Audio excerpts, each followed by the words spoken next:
Unggahan lawas Gisel Anastasia di Instagram mendadak diserbu oleh warganet seusai video asusila yang diduga mirip dengan Gisel viral di media sosial.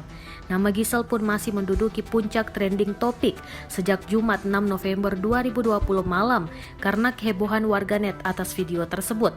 Bak detektif, warganet pun kemudian membanjiri komentar pada unggahan kekasih pebasket Wijaya Saputra ini. Tak hanya unggahan terbaru di laman Instagram, unggahan lawas Gisel Anastasia pada Maret 2019 lalu pun juga tiba-tiba banjir komentar. Hampir 10.000 komentar warganet tertulis demi menyerbu unggahan tersebut.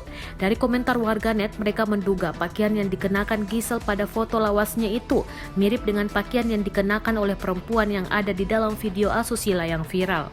Foto lawas Gisel itu diunggah pada 6 Maret 2019. Tampak mantan istri Gading Martin ini yang mengenakan outer dengan motif mirip batik.